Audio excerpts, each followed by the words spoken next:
नमस्कार दोस्तों, मैं हूं डॉक्टर नंदकिशोर। आज हम चर्चा करते हैं कि कोविड 19 के वैक्सीनेशन की भारत में फिलहाल क्या स्थिति है। 16 अप्रैल 2021 तक भारत में लगभग 12 करोड़ लोगों की वैक्सीन को पहली खुराक मिली। लगभग 1.5 करोड़ ने दूसरी खुराक भी प्राप्त की। ये भारत की जनसंख्या का केवल 1% हिस्सा है। हालांकि अमेरिका ने अब तक अपनी आबादी का लगभग 25% और यूके ने 13% का टीकाकरण किया हुआ है। भारत में कोविड 19 की कुल संख्या जब से महामारी शुरू हुई है 1.5 करोड़ है, जिसमें 1.3 करोड़ रिकवर हो चुके हैं। ये देखते हुए कि इन रिकवर्ड 1.3 करोड़ को फिलहाल किसी भी टीकाकरण की आवश्यकता नहीं है, because they already have antibodies, कुल संख्या 2.8 करोड़ बन जाती है। क्या ये पैंडेमिक खत्म होने से पहले शेष 98% का टीकाकरण करना संभव होगा? शायद नहीं। वैक्सीनेशन की यह कमी क्यों है? कुछ भी जो वैश्विक हो जाता है, दुर्भाग्य से वैश्विक राजनीति उसमें शामिल हो जाती है। Anything that becomes global unfortunately involves global politics. इसमें राजनीति क्या है, चलो पता करते हैं।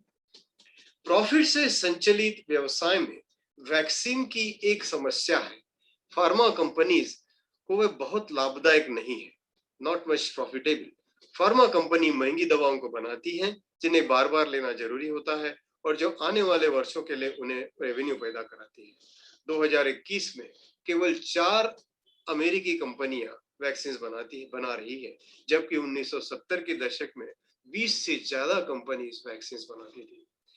एक साल पहले ऑक्सफोर्ड यूनिवर्सिटी के जेनर इंस्टीट्यूट के रिसर्चर्स ने कहा कि वे दुनिया में किसी भी निर्माता को कहीं भी अपने वैक्सीन के अधिकारों की अनुमति देना चाहते हैं। दुनिया के सबसे बड़ी वैक्सीन निर्माता सीरम इंस्टीट्यूट के साथ उन्होंने कॉन्ट्रैक्ट भी साइन किया था। एक महीने बाद Bill Gates and Melinda foundation की दबाव में आकर ऑक्सफोर्ड ने पूरा सिनारियो बदल दिया और यूके के एक इंटरनेशनल फार्मा एस्ट्राजेनेका से विशेष कॉन्ट्रैक्ट पर हस्ताक्षर कर दिए। एस्ट्राजेनेका और सीरम ने एक नए कॉन्ट्रैक्ट पर सिग्नेचर किए। इसके अनुसार सीरम सभी गरीब देशों के लिए वैक्सीन का उत्पादन करेगा। इसमें 92 देश शामिल थे। ये 92 देश यानी दुनिया की आधी आबादी यानी कि 400 करोड़। जनसंख्या के हिसाब से इन वैक्सीन का भारत में उचित हिस्सा 35% होना चाहिए था। हालांकि एक अलिखित व्यवस्था की अनुसार सीरम अपनी मैन्युफैक्चरिंग का 50% हिस्सा हिंदुस्तान के लिए और 50% निर्यात के लिए इस्तेमाल करेगा। ऑक्सफोर्ड के कॉन्ट्रैक्ट के बाद शेयर मार्केट में एस्ट्राजेनेका का स्टॉक जुलाई 2000 में ऑल टाइम हाई पर पहुंच गया। एक दूसरी बायोटेक कंपनी नोवामैक्स, जिसने पिछले 10 साल में कभी प्रॉफिट नहीं बनाया था, ट्रंप एडमिनिस्ट्रेशन ने वैक्सीन बनाने के लिए इन्हें $1.6 बिलियन देने के लिए सहमति दी और उसके बाद ये कंपनी ने 10 बिलियन का प्रॉफिट बनाया। The venture that saw a humanitarian view to start with was completely taken over by commercial motives. अभी इसमें विरोधाभास देखिए। जब दक्षिण अफ्रीका और भारत ने वर्ल्ड ट्रेड ऑर्गेनाइजेशन को टेम्पररी रूप में पेटेंट को माफ करने के लिए कहा ताकि पैंडेमिक में वैक्सीन की कमी रोकने के लिए वैक्सीन का अधिक रूप से निर्माण किया जा सके, तो इसे विरोध करने में 3 देश शामिल थे, ब्रिटेन, कनाडा और ब्राजील। आयरॉनिकली ये वही देश थे जो बाद में भारत से वैक्सीन की डिमांड पूरी नहीं होने पर भारत को ही कोस रहे थे।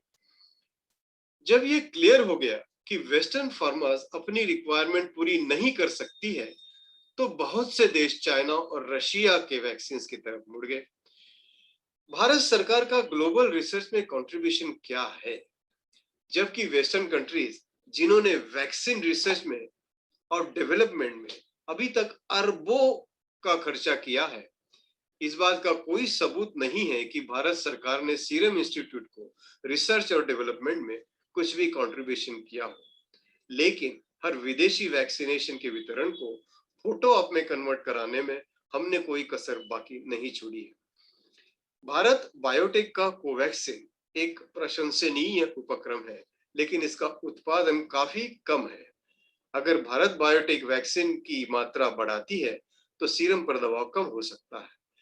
अभी के लिए हालांकि भारत का वैक्सीनेशन केवल एक सप्लायर पर आधारित है, यानी वो NS serum. The Indian government, in fact, should never have been effectively put in charge of the vaccination of every poor nation on the earth. वर्षों से भारत को विकासशील दुनिया की फार्मेसी कहा जाता है।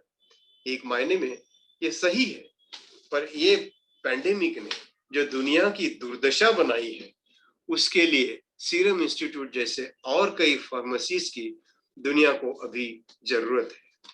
वीडियो देखने के लिए धन्यवाद।